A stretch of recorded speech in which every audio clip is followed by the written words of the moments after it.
Mark, അതായത് geosynchronous satellite launching vehicle mark. ഇതിനിപ്പോൾ പുതിയൊരു പേര് വരുന്നുണ്ട്. ഈ 2023 ചന്ദ്രയാൻ 3യുടെ സക്സസ്ഫുള്ളിന് ശേഷമാണ് ഈ പേര് ലോകം മുഴുവൻ അറിയാൻ തുടങ്ങിയത്. LVM3, അതായത് ലോഞ്ചിങ് വെഹിക്കിൾ മാർക്ക് 3. ഈ പേരിന് ഇടാനൊരു കാര്യമുണ്ട്.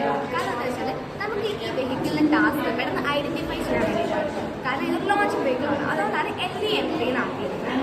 അപ്പോൾ ഇതില്ല സ്റ്റേജസ് ആണ്. സോളിഡ് ബൂസ്റ്റേഴ്സ് അല്ലെങ്കിൽ S200. ഈ ഒരു ബൂസ്റ്റേഴ്സാണ് വേൾഡിൽ തന്നെ one of the largest booster എന്നാണ് അറിയപ്പെടുന്നത്. പിന്നെ രണ്ടാമത്തെ സ്റ്റേജ് വന്നാൽ ലിക്വിഡ് കോർ സ്റ്റേജ് ആണ്, അല്ലെങ്കിൽ L110. ആൻഡ് ഇതിൽ 2 വികാസ് എൻജിൻസ് ആണ് യൂസ് ചെയ്തിരിക്കുന്നത്.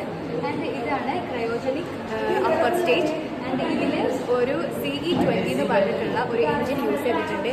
ഈ എൻജിന് ഇന്ത്യയിൽ തന്നെ ഏറ്റവും വലിയ ക്രയോജനിക് എൻജിൻ എന്നാണ് അറിയപ്പെടുന്നത്. പിന്നെ ഈ GS5 വേറൊരു ടിക് നെയിം ഉണ്ട്, ഫാൽക്കോ. നമ്മൾ കേട്ടിട്ട് ഹിരോഷിമയിലൊക്കെ ഉള്ള ബോംബ് ബ്ലാസ്റ്റ് നമുക്കറിയാലോ. അവിടെ ആ ബോംബിനെ വരെ പല ആൾക്കാർ എന്താ ഫാൽക്കോ എന്നുള്ള പേര് വിളിക്കാറുണ്ട്.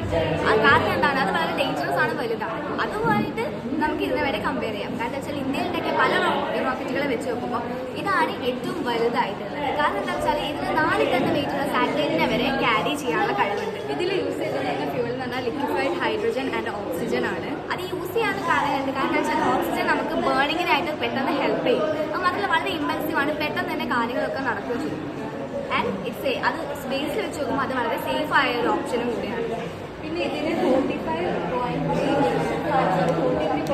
മീറ്റേഴ്സ് ഹൈറ്റ് ആണ്, 4 മീറ്റർ ഡയമീറ്റർ.